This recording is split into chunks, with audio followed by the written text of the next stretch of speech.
Pero amados, con la concepción de un niño de carne y hueso, como los pequeños que tenemos aquí, un niño de carne y hueso, en la cual no participa el hombre, sino solamente la mujer, siendo este el que da una de las dos células que se necesitan para que haya una fecundación, y por lo tanto el que da la mitad de las características del niño, es imposible, no se puede, es ridículo.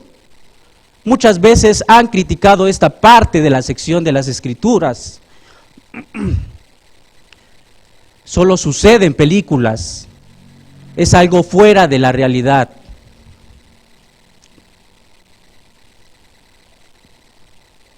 Teníamos un maestro en la preparatoria, no lo tenía contemplado decir, pero creo que es un ejemplo bueno.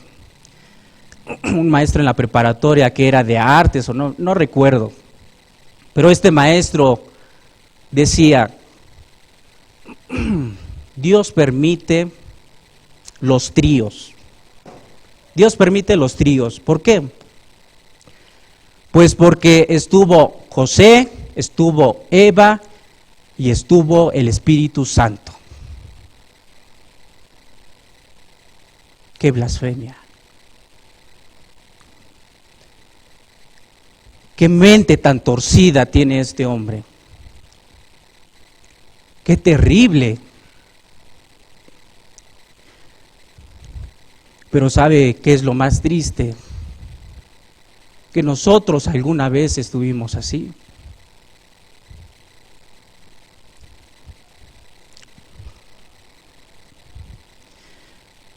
Nosotros también alguna vez estuvimos depravados. Ahora, existen algunas técnicas que quizás alguno se aventure a decir, pues probablemente sucedió algo así en la concepción virginal de nuestro Señor Jesucristo. Una de estas técnicas es la partenogénesis. Esta técnica consiste en que de una sola célula crezca y se forme un ser vivo. Esta técnica se ha probado en las abejas, por ejemplo, en los gusanos de seda por Teikominov, en los erizos de mar por Morgan y Mehan en 1986 y 1900, y en conejos por Picus en 1939 al 1940. Gracias. Esta técnica ya se ha probado y sí ha dado algunos resultados.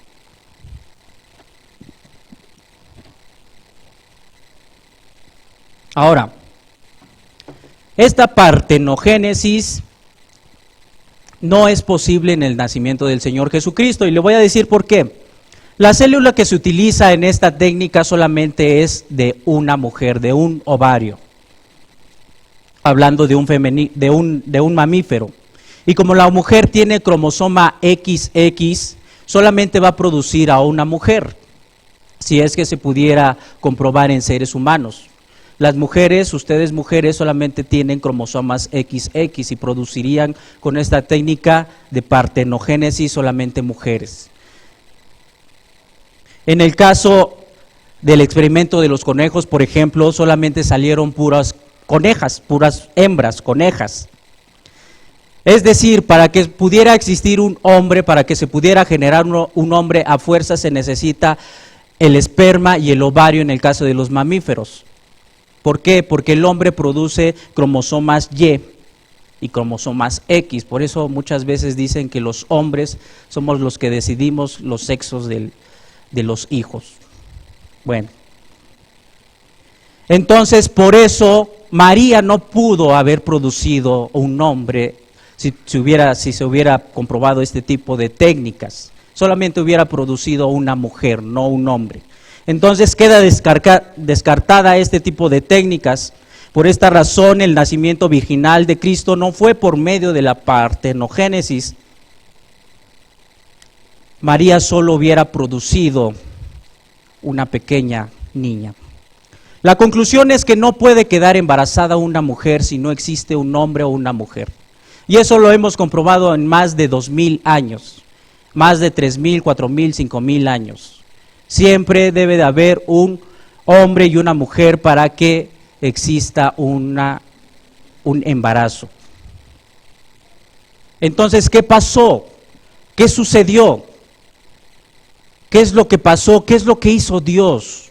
¿Qué es lo que produjo Dios? ¿Qué maravilla hizo en esto? Y la respuesta solamente la tenemos en la palabra de Dios. No hay otra forma, no hay otra fuente de encontrarla. Ahora siempre vamos a tener esta lucha interna entre dos cosas. ¿Cuáles dos? El creer en nuestra lógica, el creer en nuestro conocimiento, el creer en nuestra experiencia, el creer en lo físico, en lo natural, en las cosas que vemos, o el creer en Dios. Y esto se pone más complicado. ¿Sabe por qué? Porque es una cuestión física. Es una cuestión física que se ha comprobado. Es más difícil creer en un nacimiento virginal porque siempre, si usted y yo vemos, hemos tenido hijos por medio de la relación entre un hombre y una mujer. Es complicado. Pero ahora no escuche su lógica.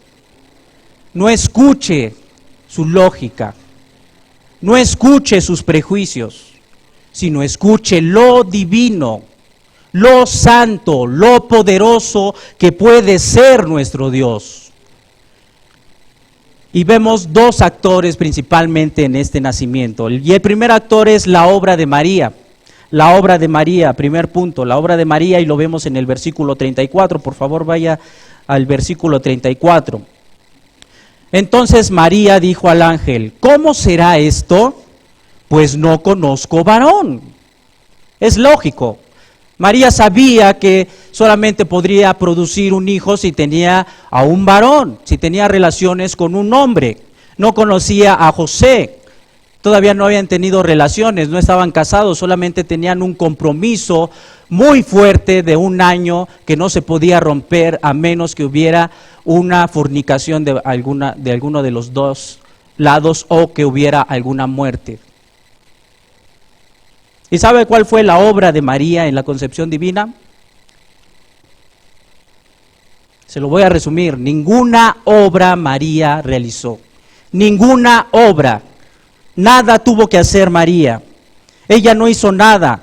No se puso de cabeza, ni se volteó de pies, ni alzó los pies, ni volteó a los santos, ni le tapó la cara a los santos, ni echó sal en la tierra. No realizó ningún ritual, no hizo nada. María no hizo nada. El hombre no tiene ninguna capacidad divina para realizar algo divino.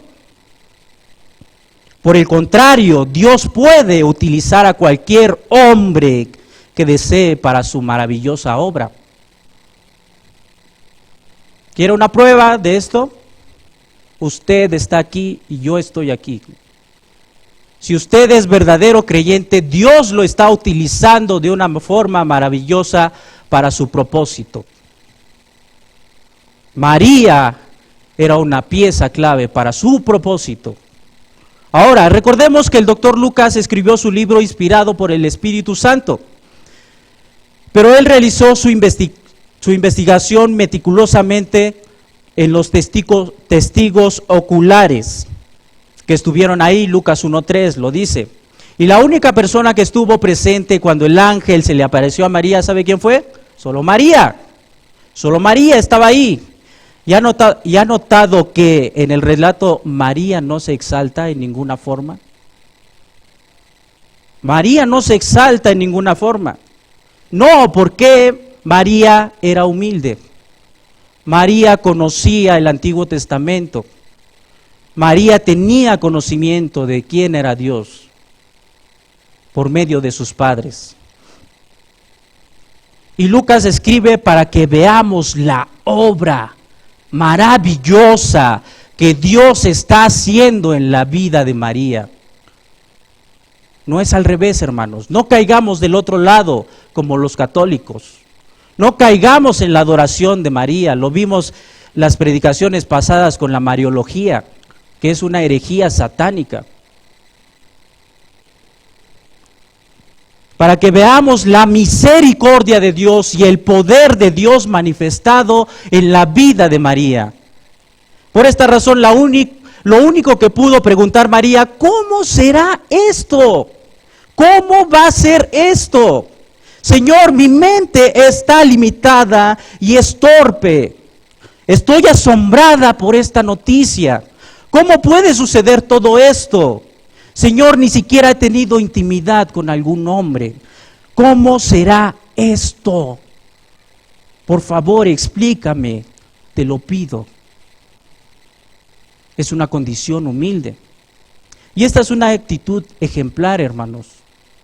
¿Cómo nos acercamos a Dios? ¿Cómo está ahorita en este momento ante Dios? ¿Está de forma humilde? ¿Está escuchando la palabra de Dios? ¿O está como Zacarías? ¿Recuerda Zacarías? Dijo Zacarías al ángel, ¿en qué conoceré esto? Porque yo soy viejo y mi mujer es de edad avanzada. Zacarías dudó de la capacidad y el poder de Dios. Básicamente no le creyó a Dios. Tuvo más elevada la lógica humana que el poder ilimitado de Dios. Eso fue lo que pasó con Zacarías. ¿Cómo estamos hoy, hermanos? ¿Cómo estamos hoy? ¿Viene cansado? ¿Viene triste? ¿Viene humilde? ¿O venimos, otra vez? Por esta razón el ángel lo dejó mudo a Zacarías, y hasta este momento que estamos estudiando, Zacarías sigue mudo, como prueba del poder del Altísimo. Pero María no tuvo duda del poder y la magnificencia del poder divino de Dios. Más bien estaba perpleja, estaba asombrada. Quería saber cómo iba a suceder esto, cómo se iba a manifestar el poder de Dios. Quería ser espectadora, no quería ser la principal, sino espectadora. Nosotros, hermanos, debemos de dudar del poder, los mandamientos, el carácter de Dios. O podemos ser como María, quedarnos maravillados de lo que está haciendo Dios en nuestras vidas, de su grandeza, de su infinito amor, y poderle alabar.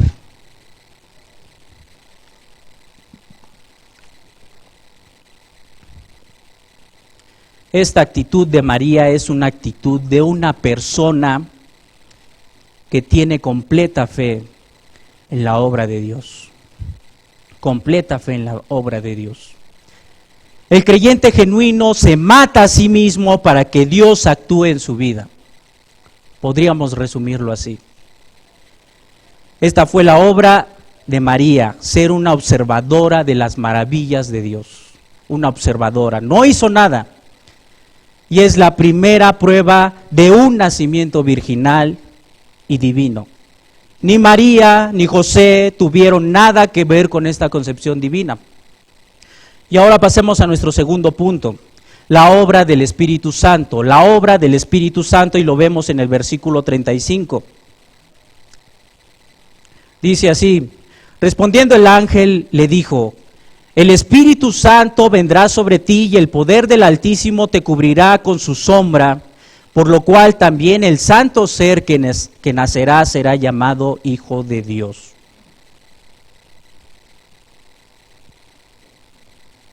Hasta este momento quizás María no comprendía del todo. Recordemos que nuestra mente está limitada, y seguramente en ese momento la mente de María estaba limitada. Pero sí sabía y sí entendía que quería decir el ángel que quedaría embarazada, sin haber tenido intimidad con José. La pregunta era, ¿cómo?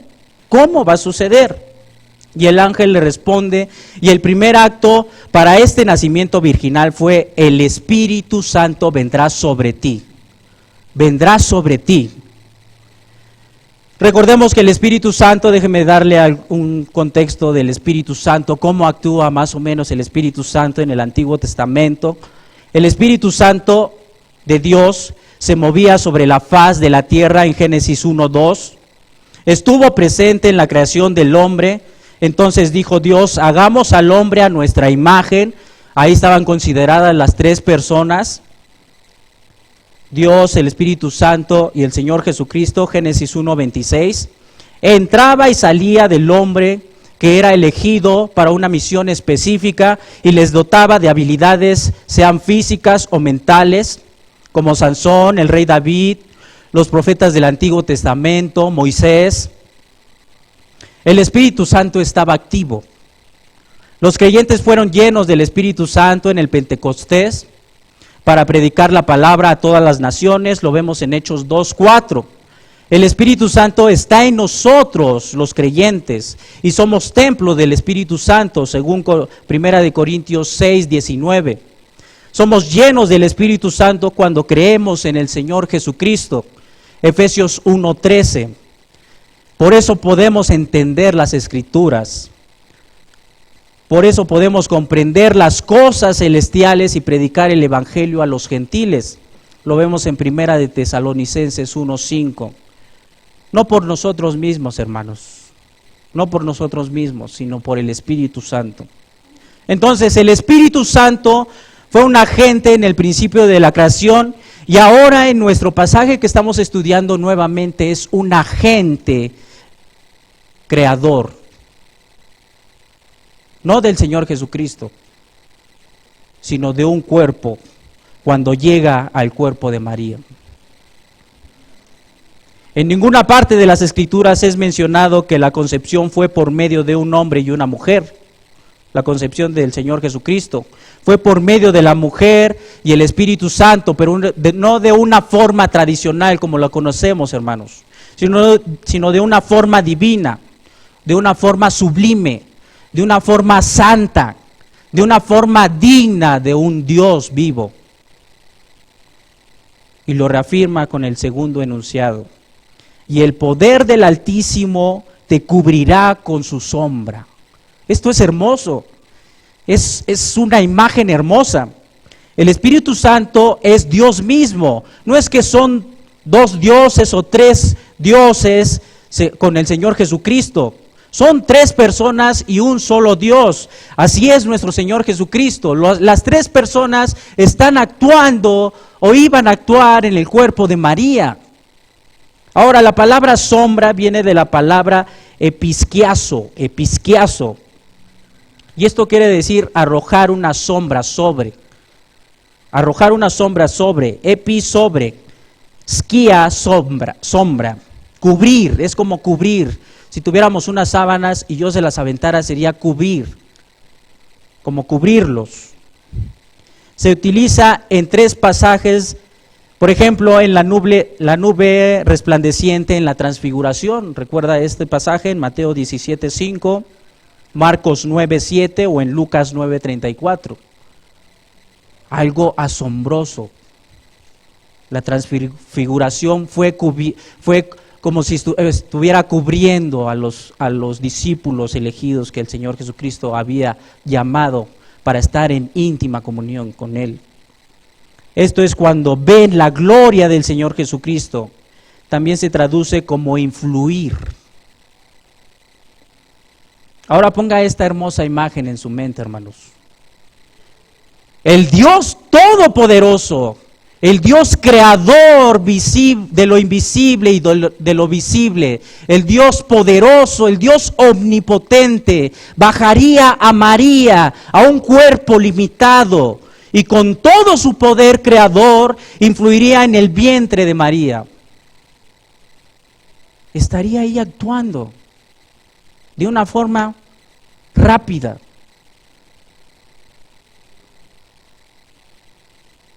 Para que concibiera al Señor Jesucristo de una forma instantánea, respetando los tiempos de un ser humano, una gestación de 9 meses.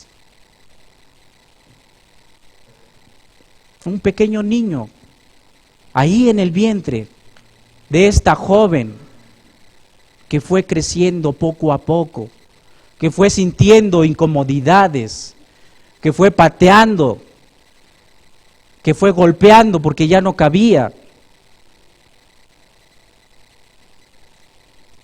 Con esto nos quedaría claro Pero la afirmación final es la que queda totalmente convencida, totalmente convencido. Sin ninguna duda, ni para María, ni para Teófilo, que es a quien Lucas le dirige este libro, ni para ningún creyente en cualquier época, ni para usted, ni para mí. Dice nuestro último enunciado: por lo cual también el santo ser que nacerá será llamado Hijo de Dios. Hijo de Dios. Y esto es lo máximo, es lo sublime. Si quedara alguna pequeña pregunta en el corazón de María, con esto ella estaría completamente convencido de esto. Este ser santo, apartado, será llamado Hijo de Dios. Hijo de Dios, y será el mismo Dios. Jesucristo es Dios. Jesucristo es Dios. Jesucristo es eterno.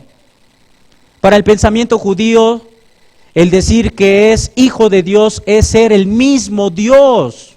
Y esto lo voy a ampliar un poco más adelante. Y aquí tenemos a este ángel presente ante María, que le está diciendo a María: este ser que nacerá es Dios. No es cualquier niño. No es un niño pecador. ¿Puede imaginar la cara de María? No solo es santo, no solo es puro, no solo es poderoso, sino que es el ser de donde emanan estos atributos.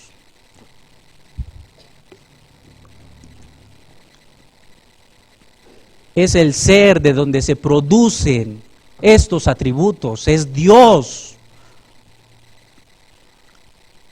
Ahora yo puedo ver a mi hijo, Mario Judá y Nila Yari, y los recuerdo desde pequeño. Ellos eran para nada santos. Eran lindos, coquetos, ríen mucho y todo lo demás, pero hermanos, ellos no son santos, son egoístas. Ahora puedo ver a sus hijos y por favor no se ofenda, pero tampoco son santos. Son lindos, son tiernos, pero tienen la condición de todo ser humano. Todos los niños son manipuladores, saben cómo hablar y pedir las cosas. Son maliciosos. Siempre quieren hacer daño a los demás. Sea con palabras, sea con gestos, sea con golpes, son depravados. El rey David en Salmo 51:5 dice: he aquí en maldad he sido formado. Esto ya lo hemos leído. Y en pecado me concibió mi madre. No quiere decir que su madre haya fornicado, sino que de alguna forma él era pecador desde el vientre. Así son nuestros hijos, hermanos. Pero la condición de este ser que estaba gestando en el vientre de María era algo santo, algo puro, algo sublime, algo indescriptible, tal vez incomprensible, porque nosotros no somos santos. Podemos imaginar la santidad, podemos conocer un poco de la santidad.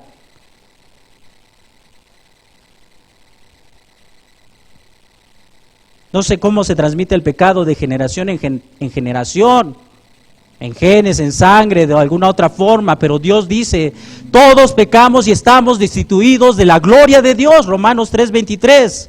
La condición santa del feto es porque esa criatura era Dios. De alguna forma, el Espíritu Santo no permitió que el pecado de María fuera al Señor Jesucristo, al feto. De alguna forma, ¿por qué? Porque Él es santo, no lo sé, no lo dice la palabra de Dios. Ahora no crea que el Señor Jesucristo fue creado como algunos de las personas que están tocando las puertas. No, Él es Dios desde la eternidad pasada hasta la eternidad futura. Entonces puede ver dos condiciones: la humana, Es el principio de su humanidad.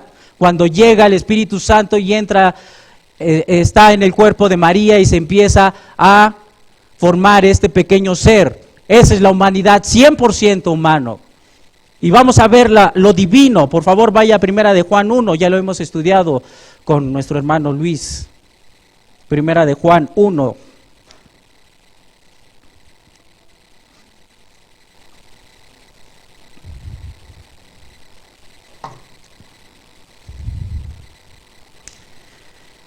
Este pasaje parece como si fuera una poesía muy hermosa.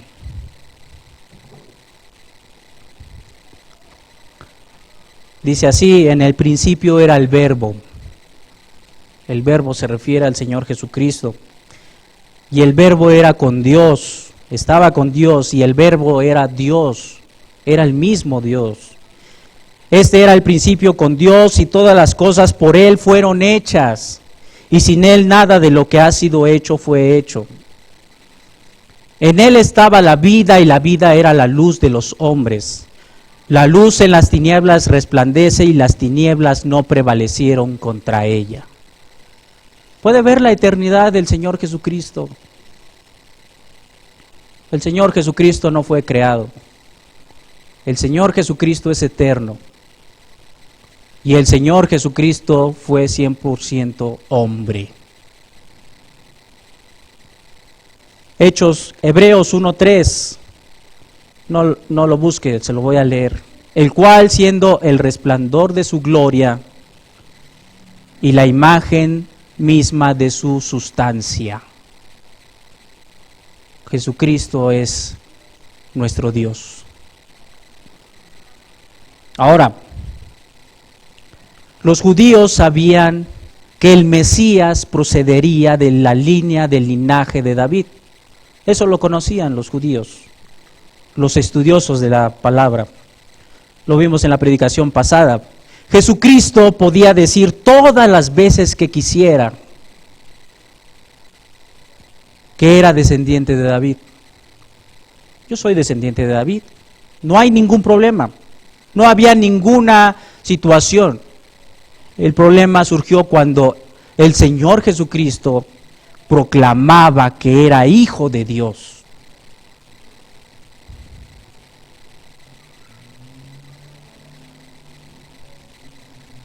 Los judíos, y hasta nuestra actualidad, no comprenden esta Trinidad de la unidad de Dios. Ellos creen que solo es una persona. El Señor Jesucristo es una persona, por eso choca en su mente la teología de la Trinidad, no comprenden la Trinidad.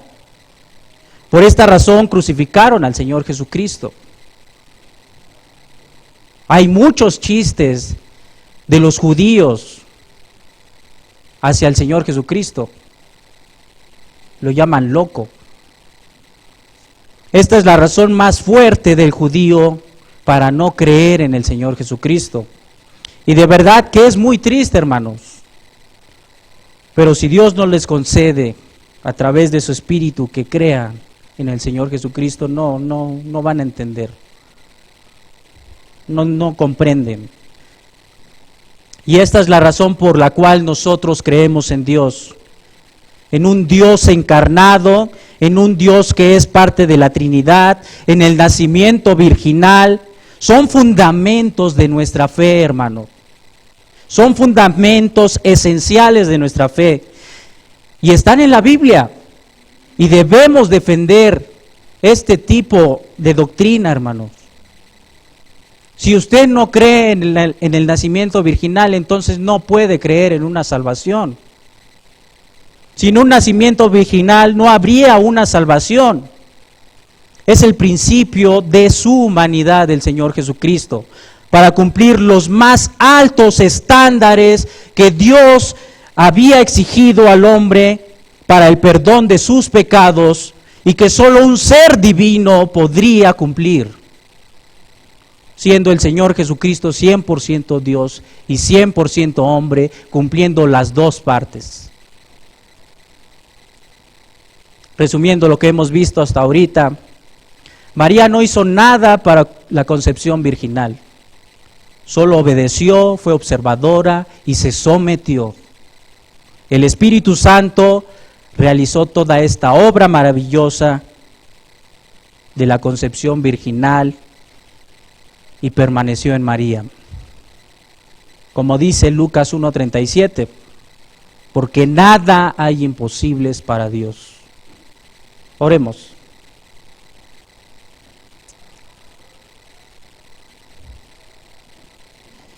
Padre amado, gracias te damos porque con tu palabra nos confrontas, nos humillas y también nos fortaleces.